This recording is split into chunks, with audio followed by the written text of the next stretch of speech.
The attitude that makes everyone test you is not weakness in the obvious sense. It is not kindness. It is not patience. It is not even humility. It is the quiet habit of showing people that you are willing to betray yourself just to keep the peace. The moment people feel that you are afraid of discomfort, afraid of disapproval, afraid of being misunderstood, they begin to test how far they can go with you. Not always because they are cruel, but because human nature is always watching for limits. And when you do not protect your own limits, the world becomes curious. It starts pressing. It starts pulling. It starts asking, without words, how much of yourself you are willing to give away just to be accepted. That is the hard truth many people avoid because it hurts. You can have a good heart and still invite disrespect. You can be generous and still teach people to take from you without guilt. You can be loving and still create a pattern where others only value you when you are useful, available, agreeable, and easy to bend. This is why so many people feel exhausted in their relationships, frustrated in their work, and strangely invisible in rooms where they have done everything to be liked. They believe that being soft will protect them. They believe that explaining themselves more will make people understand. They believe that proving their good intentions will finally make others treat them right. But life keeps teaching the same brutal lesson. When you do not stand firmly inside yourself, people do not suddenly become more careful with you. They become more comfortable crossing your line. And maybe that is what has been hurting you without you fully naming it. Not the conflict. Not the rejection. Not even the disrespect itself.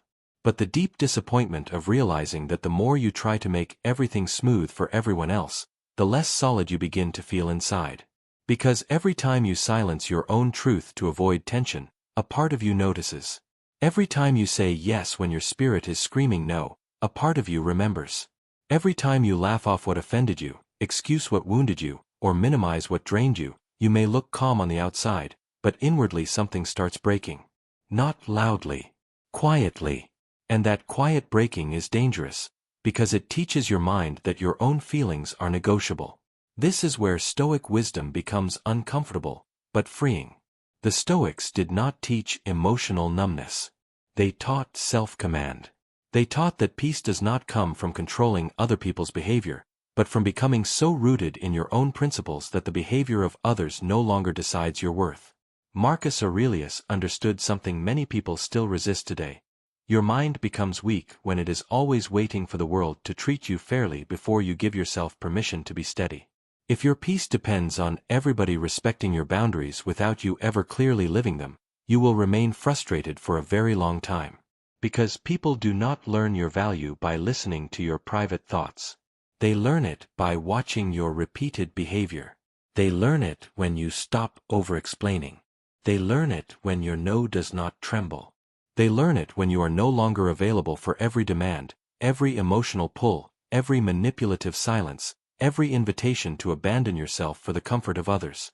They learn it when your kindness is no longer confused with surrender. And that is where many people get lost. They think the answer is becoming cold, becoming distant, becoming harsh. But that is not strength. That is wounded armor. Real strength is quieter than that. Real strength does not need to perform power. It simply stops apologizing for having standards. It stops begging to be understood by people who benefit from misunderstanding you. It stops making a speech every time it chooses self-respect. And that change is powerful because it confuses people who were used to your old posture. The people who tested you were often not reacting to your words. They were reacting to your uncertainty. They were reacting to the energy of someone who kept saying, "Please don't be upset with me for protecting myself." The world feels that energy immediately. If you walk through life trying to be harmless at all costs, people will often treat you like someone they can shape. If you keep presenting yourself as endlessly flexible, endlessly tolerant, endlessly understanding, many will not call you noble. They will call you convenient. And convenience is rarely respected for long. It is consumed. That is why one of the most dangerous attitudes in life is the need to be seen as good by everyone. Not good in the moral sense. Good in the emotional sense. Easy, pleasant, never difficult, never firm, never inconvenient. The person who needs to preserve that image becomes predictable. And once you are predictable in that way, people start testing your limits because they already believe they know the outcome. They assume you will stay quiet. They assume you will forgive too fast. They assume you will keep giving one more chance, one more explanation, one more piece of your energy. Not because they studied philosophy, not because they consciously planned it, but because repeated behavior trains expectation. This is why Seneca's wisdom still feels so alive. Suffering often grows when we fear discomfort more than we fear self-betrayal. Think about that. Many people are not destroyed by one great tragedy. They are slowly weakened by daily compromise against themselves, by the habit of swallowing what should be spoken, by the reflex of shrinking to make others feel large, by the instinct to earn peace through compliance instead of building peace through character. And the saddest part is that this attitude usually comes from pain, not pride. It often begins in the sincere desire to be loved, to be chosen, to avoid loss, to avoid conflict, to avoid being seen as difficult. It comes from wanting harmony. It comes from wanting safety.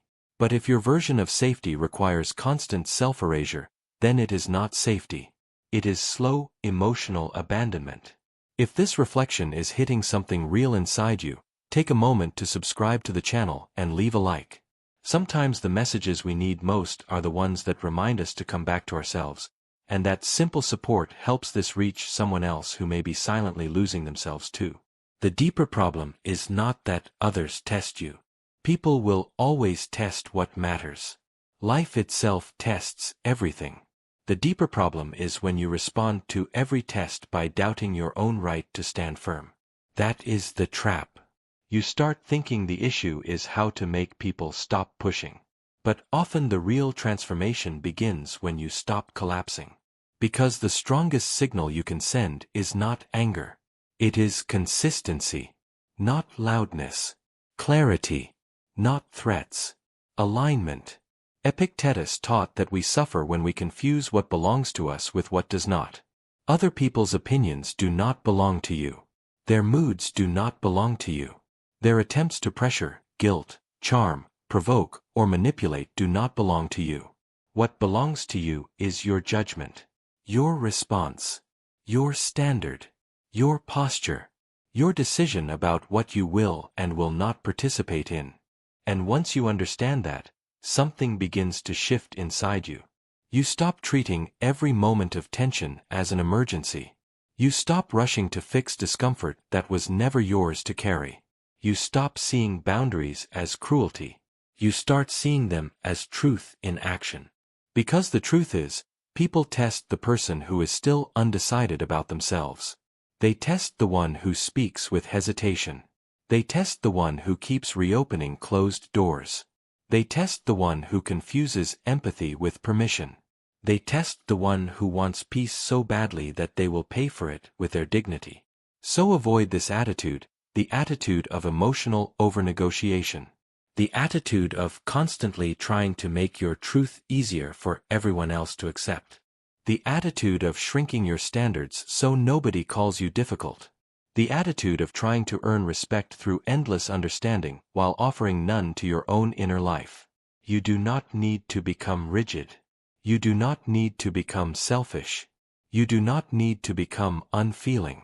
But you do need to become internally decided. Because the moment your spirit knows, without apology, what it stands for, people begin to feel that difference. Some will respect it. Some will resist it. Some will disappear the moment access becomes harder. Let them. That, too, is information. That, too, is clarity. That, too, is peace beginning to take shape. And maybe that is the first truth you need to sit with today. Not everyone who tests you is stronger than you. Many are simply reacting to the parts of you that still ask permission to exist. What makes this even harder to accept is that, for a long time, this attitude can look like maturity. You stay calm when something bothers you. You let things go. You avoid making everything a problem. You tell yourself you are being wise, patient, evolved. But there is a quiet line between peace and passivity, and many people do not notice when they have crossed it. Peace comes from strength. Passivity comes from fear. Peace says, I know who I am, so I do not need to react to everything. Passivity says, I am afraid of what will happen if I finally react to something. From the outside, those two things can look similar. Inside, they feel completely different. And that difference matters, because your inner motive shapes your whole life. When you remain silent from strength, your silence has dignity. When you remain silent from fear, your silence has tension. Your body feels it. Your mind feels it. Your sleep feels it. You carry conversations long after they end. You replay the moment in your head. You imagine what you should have said. You think of the boundary too late.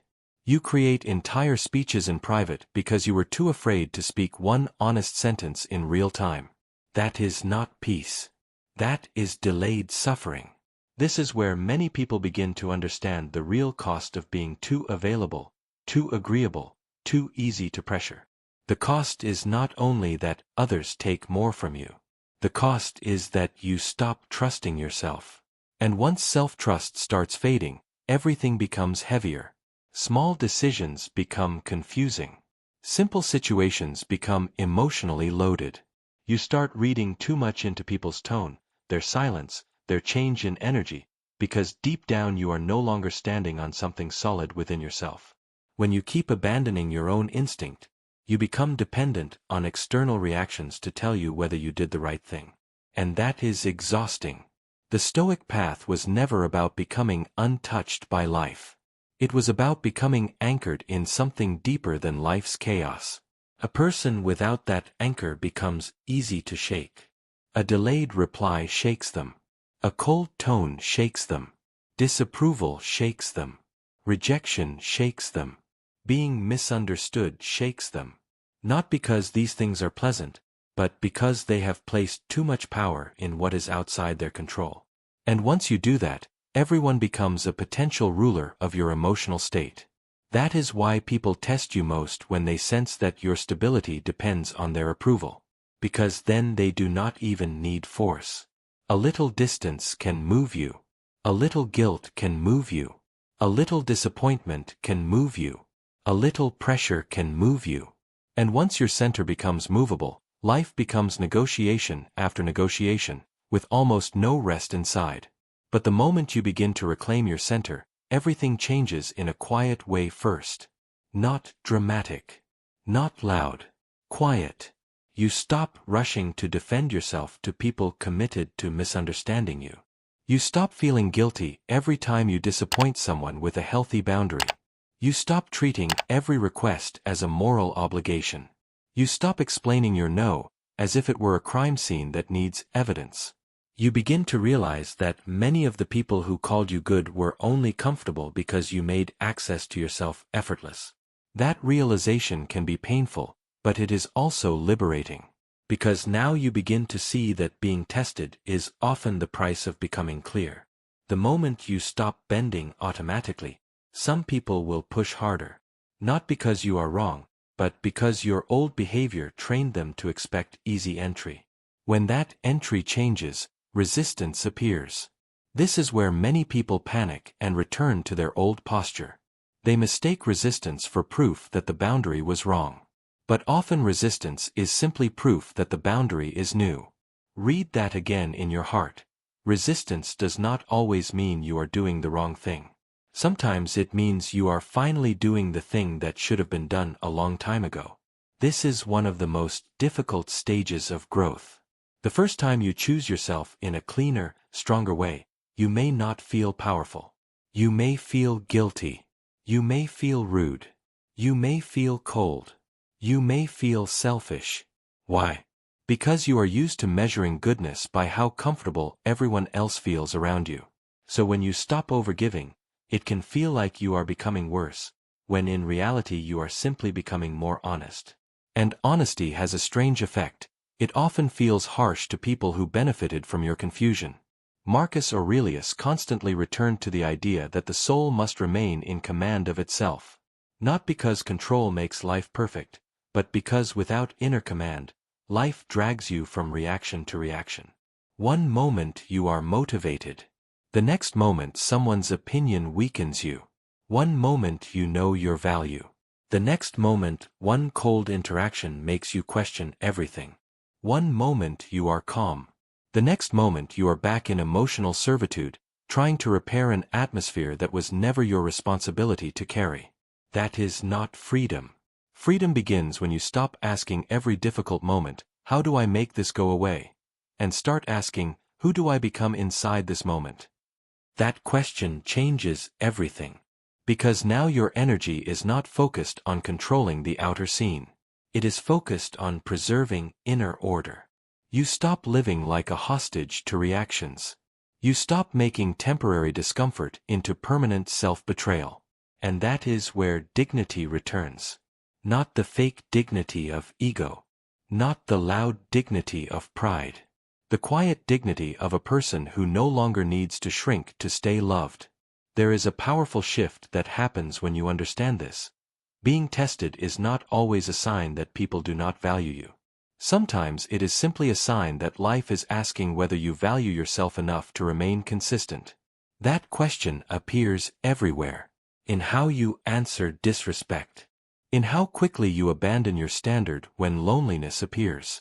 In how easily you reopen doors that cost you peace. In how often you confuse being needed with being respected. In how much nonsense you tolerate because you are afraid that choosing yourself will leave you alone. But being alone for a season is often less damaging than being surrounded while disconnected from yourself. That sentence is hard for many people because they have spent years fearing isolation more than misalignment. They stay in draining patterns, not because those patterns are good, but because uncertainty feels unbearable. Yet some of the deepest suffering in life comes from staying where your spirit keeps shrinking.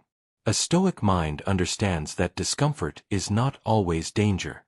Sometimes discomfort is the doorway to self-respect. And self-respect is not built in one grand moment. It is built in small, repeated acts of internal loyalty. In not answering what should not be entertained. In not accepting what keeps violating your peace. In not chasing explanations from those who enjoy keeping you confused. In not volunteering your energy where there is no reciprocity, no sincerity, no care. These may look like small choices, but they shape your inner architecture. They tell your nervous system, your mind, your spirit, "I am no longer available for everything." That sentence alone can change a life. Because the person who is available for everything is eventually claimed by anything. If this reflection is opening your eyes, leave a like and subscribe to the channel. There are moments in life when one honest truth can save you years of confusion, and maybe this is one of those moments for you today. It is also worth asking yourself something deeper. Why did this attitude begin in the first place? Why do so many people become so easy to test? Usually because at some point they learned that love had to be maintained through performance. Through being pleasant. Through being useful. Through not being difficult. Through reading the room and adjusting themselves before anyone else had to adjust. That pattern can follow someone for years. It can enter friendships, relationships, work, family, even spirituality. A person starts believing that goodness means self-reduction. That kindness means self-neglect. That patience means endless tolerance. But none of that is wisdom.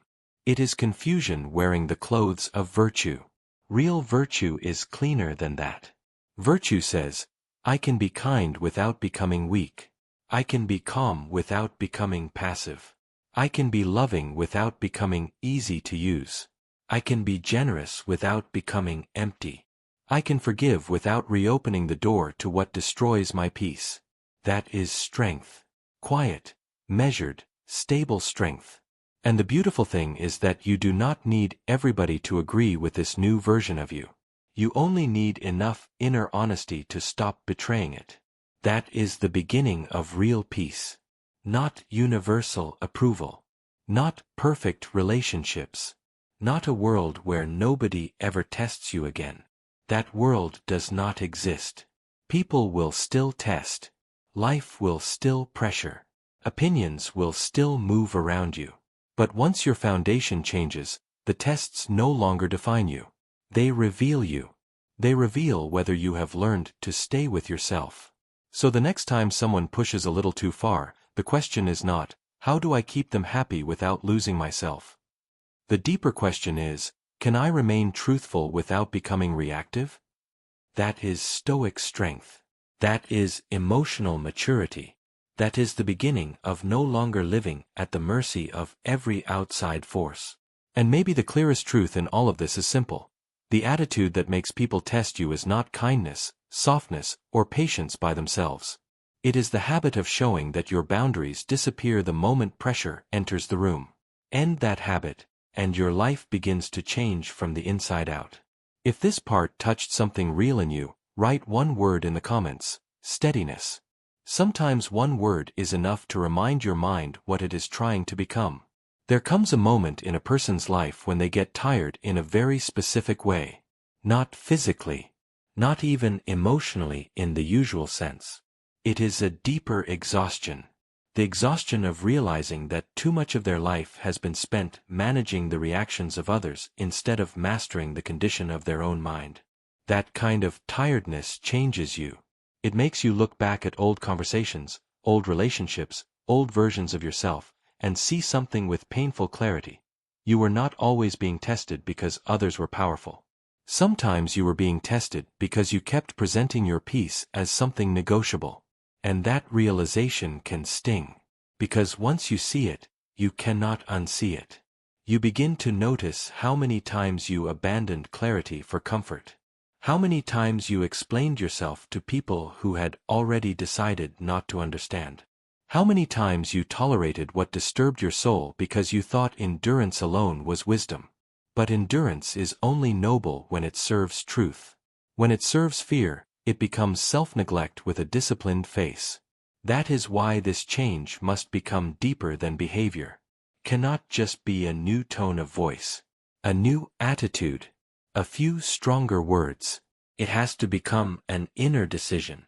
A private line drawn inside yourself.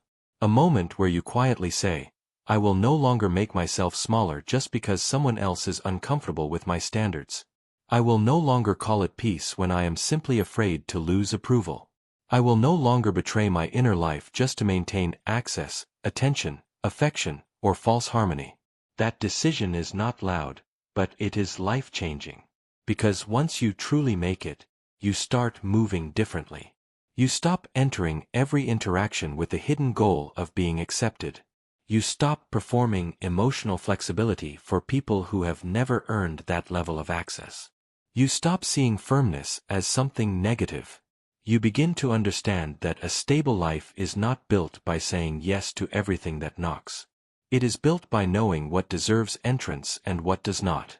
And in modern life, this matters more than ever. You are surrounded by noise, opinions, pressure, expectations, instant access, emotional demands, and invisible competition for your attention. Everyone wants something. A response. An explanation. Your time. Your energy. Your emotional labor. Your patience. Your softness. Your availability. And if you do not have an inner philosophy, you will slowly become public property. Not because people are evil, but because the world has no natural instinct to protect the mind of the person who refuses to protect it themselves. This is where Stoicism stops being an idea and becomes a way of surviving with dignity. To live well, you must stop asking life to stop testing you and start becoming someone who is not easily moved from what matters. That does not mean becoming emotionally dead. It means becoming internally ordered. It means your values become more solid than your impulses. Your principles become stronger than your fear of temporary discomfort. Your self-respect becomes more important than the approval of those who only liked the version of you that was easy to manage. And yes, this may cost you some relationships. It may change how certain people respond to you. It may expose who is connected to your heart and who is only connected to your convenience. But that exposure is not a loss of peace. It is the beginning of peace. Because peace is not keeping everyone close. Peace is no longer needing to abandon yourself to keep them there. That truth alone can free a person.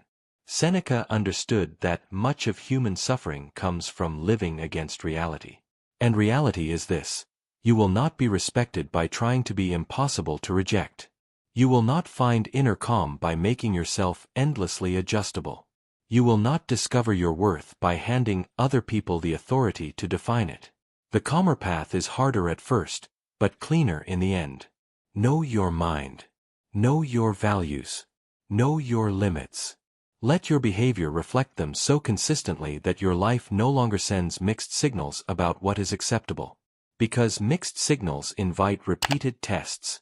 A clear life, on the other hand, has a quiet force to it. It does not need drama. It does not need constant speeches. It does not need revenge. It simply becomes less available to confusion, less available to disrespect, less available to emotional chaos. And the beautiful thing is that this clarity protects not only your relationships with others, but your relationship with yourself. You begin to trust your own voice again. You begin to feel less fragmented, less divided, less resentful. Why? Because resentment often grows where truth is repeatedly suppressed. Once truth is allowed to breathe, resentment begins to fade. That does not mean life becomes easy. There will still be moments when you are misunderstood. Moments when standing firm feels lonely. Moments when old habits pull at you and whisper that it would be easier to just bend one more time. But in those moments, remember this: every time you remain aligned with what is true, you are rebuilding something sacred inside yourself. You are teaching your mind that peace is not found in surrendering your center. It is found in returning to it. And maybe that is the deepest shift of all. You stop seeing boundaries as walls. You start seeing them as evidence of self-respect. You stop seeing discomfort as failure. You start seeing it as part of emotional adulthood. You stop seeing other people's reactions as final judgment. You start seeing them as information, nothing more. You stop asking, "How do I stop being tested?" And you start asking, "How do I become so internally clear that the test no longer shakes me?" That question creates a different kind of human being. A steadier one. A cleaner one. A freer one. If this reflection stayed with you until this moment, subscribe to the channel, leave your like, and if you want, write in the comments the one sentence you most needed to hear today. Sometimes clarity becomes stronger when we put it into words. The truth is, people will always test what appears movable. Life will always pressure what appears uncertain. But when you stop living in negotiation with your own soul, something powerful happens. The outside world may still be noisy, but it no longer enters you in the same way. You become harder to disturb, not because you are cold, but because you are anchored. Not because you control everything, but because you have finally learned what is yours to control. And what is yours to control has always been enough. Your judgment, your response, your standards, your willingness to remain loyal to what you know is right. That is where dignity lives. That is where calm grows. That is where respect begins. First from within, and then, naturally, from the world around you. So avoid the attitude of self-abandonment disguised as peace. Avoid the habit of making your truth smaller so others never have to confront themselves. Avoid the reflex of surrendering your ground the moment tension appears. Because the more you practice that habit, the more the world will keep asking to see how little of yourself you are willing to protect. But when you finally decide, quietly and completely, that your inner life is no longer open to every pressure, every guilt, every demand, every test, that is the moment your presence changes. Not through force. Not through performance. Through solidity. And maybe the real lesson was never about how to stop others from testing you. Maybe the real lesson was learning not to fail your own test. Maybe the true power in life is not being untouchable. Maybe it is being inwardly stable. Maybe it is waking up one day and realizing that you no longer need to chase respect, prove your worth, or beg for gentleness from a world that responds more honestly to strength than to self-erasure. Because in the end, the strongest peace is not the peace that comes from controlling everyone around you. It is the peace that comes from no longer needing to abandon yourself to survive them. And perhaps the deepest wisdom is this: the real victory is not in making people stop challenging you, but in becoming so clear within yourself that their challenge no longer has the power to define you.